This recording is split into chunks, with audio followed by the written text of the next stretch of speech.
Morning Deere students. 2 हफ्तों के बाद वापस हम लोग मिल रहे हैं।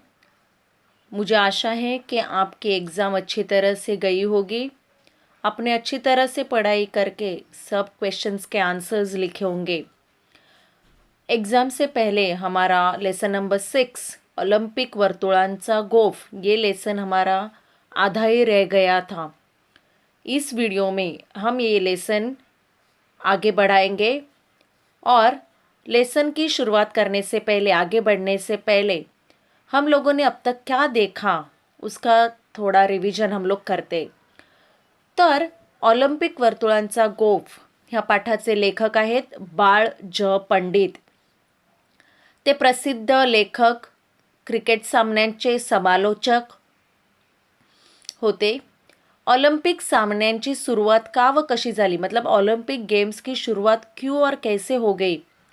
ये जो सामने हैं, ये कंपटीशन से वो रखने के पीछे उद्दिष्ट क्या है, ऑब्जेक्टिव्स क्या है, और ओलंपिक जो वर्तुल आपको स्क्रीन पे दिखाई दे रहे, जो सर्कल्स है 5 सर्कल्स, उनका अर्थ क्या है। In sub questions K answers, in sub K information हमें इस लेसन के ज़रिए राइटर ने दिए। हम लोगों ने शुरुआत में देखा कि ओलंपिक के ब्रीद वाक्य या उनका स्लोगन क्या था, उसका मीनिंग क्या था। फिर वहाँ पे एक मशाल रहती है, हमेशा स्फूर्तिदायक मशाल जो हमेशा जलती रहती है। फिर ओलंपिक विलेज जहाँ पे ये गेम्स होते हैं, वहाँ पे कौन कौन सी सुविधाएं रहती है और वहाँ पे क्या क्या चीज़ें रहती है, उसके बारे में हम लोगों ने देखा। फिर ओलंपिक का जो इतिहास, पहले ओलंपिक गेम कहाँ पे शुरू हो गए, फिर ओलंपिक गेम्स को पुनरुज्जीवन मतलब वापस से किसने शुरू किया, हाँ, ये सब जानकारी प्लस ऑलिम्पिक्स गेम्स के जरिए ह्या खेळातून कोणकोणत्या भावना वाढीस लागतात, त्याच्यामध्ये सद्भावना, समता, मैत्री, विश्वबंधुत्व, शिस्त व ऐक्य ह्या भावनांबद्दल आपण माहिती बघितली। त्याचप्रमाणे ह्या ऑलिम्पिक खेळांसाठी एक समिती असते, कमिटी रहती है, और उस कमिटी में कौन कौन रहता है और ये जो खर्चा, जो इतना बड़ा खर्चा है वो कौन उठाता है, उसके बारे में सारी जानकारी हम लोगों ने पहले देखी है।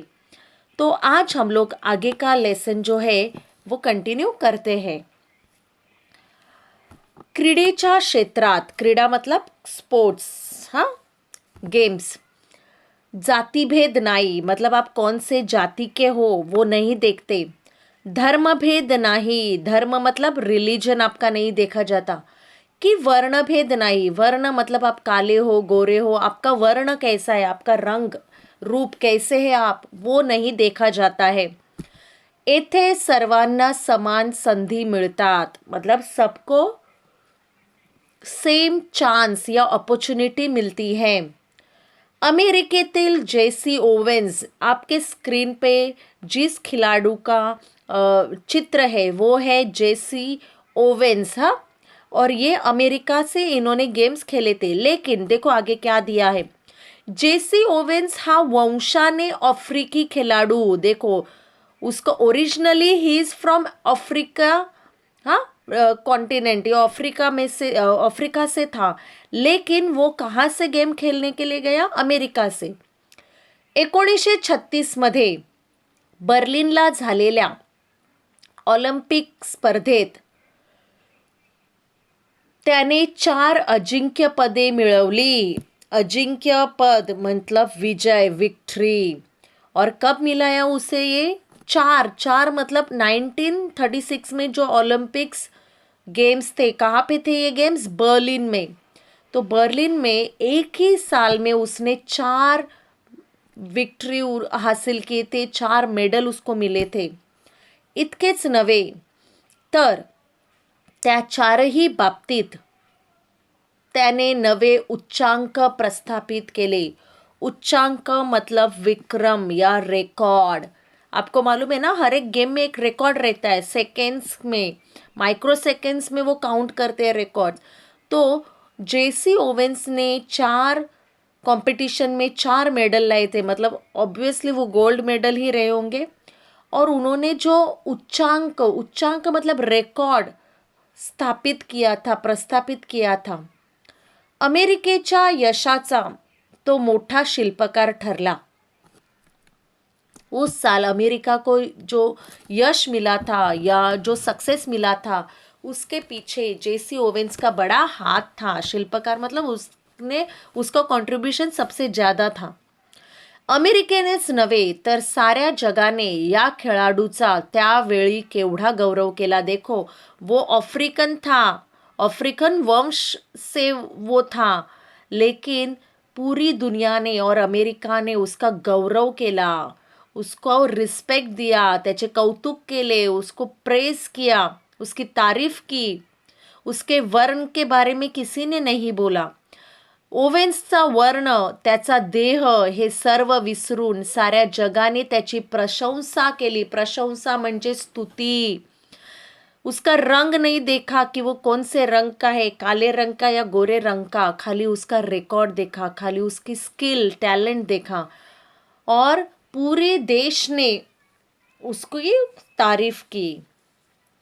नेक्स्ट स्टैंजा या नेक्स्ट पॅरेग्राफ. एमिल झेटोपेक हा झेकोस्लोवाकियाचा खेळाडू. झेकोस्लोवाकिया एक कंट्री है, और उस कंट्री का एक खेळाडू म्हणजे स्पोर्ट्समॅन. त्याचं नाव काय होतं? एमिल झेटोपेक. आपको दिखाई दे रहा है स्क्रीन पे बच्चों. 1952 साली त्याने हेलसिंकीचे मैदान गाजवले. हेलसिंकी जगह का नाम है, और 1952 में वहाँ पे ओलंपिक्स गेम हुए थे. और झेकोस्लोवाकिया उतनी फेमस कंट्री नहीं है या देश नहीं है, लेकिन एमिल झेटोपेक ने क्या किया देखो. तेथे त्याने 5000 मीटर धावणे व marathon, 5000 metres running and marathon, ये 2 कॉम्पिटिशन आहे. या लांब पल्ल्याच्या शर्तीत, लांब पल्ला मीन्स लॉंग डिस्टन्स. लांब पल्ला म्हणजे काय? Long distance. लांब पल्ल्याच्या शर्तीत नवीन विक्रम केले. विक्रम वापस आया है, मतलब नया रिकॉर्ड बनाया, और ये लॉन्ग डिस्टेंस वाले रेस थे. व नवा इतिहास घडवला. इतिहास मतलब हिस्ट्री बनाए उन्होंने. जगातील एक मानवी रेल्वे इंजिन, मतलब जिस तरह से रेल्वे इंजिन दौड़ता है, जिस गति से, अशी झेटोपेक ने ख्याति मिळवली. ख्याति मतलब प्रसिद्धि, पॉपुलैरिटी. इसलिए उसको मानवी रेलवे इंजन, मतलब वो इंसान था लेकिन उसके अंदर जो ताकत थी, जो स्पीड था, वो एक रेलवे इंजन की तरह था.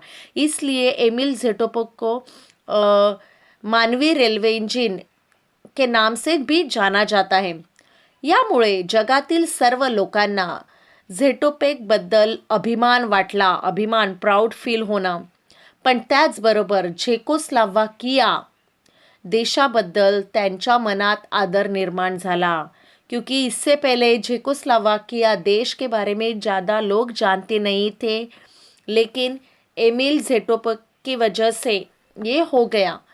तो बच्चों देखो, मतलब आप कहाँ से हो, आपका पास्ट क्या है वो देखा नहीं जाता, लेकिन आपका फ्यूचर, आप जो बनते हो आगे जाके, वो सब याद रखते हैं, वो दुनिया याद रखते. इसलिए कोई भी ऐसा काम करने का कि मैं निचले जाति का हूँ, मेरा धर्म निचला, धर्म का ये है, या मेरा धर्म वो है, मैं इस वर्ण का हूँ, उस वर्ण का हूँ, मैं इस देश से हूँ, ऐसी ये जो नकारात्मक सोच है वो मिटा के जो पॉजिटिव चीज़ें हैं वो देखने का और हमेशा आगे बढ़ने का.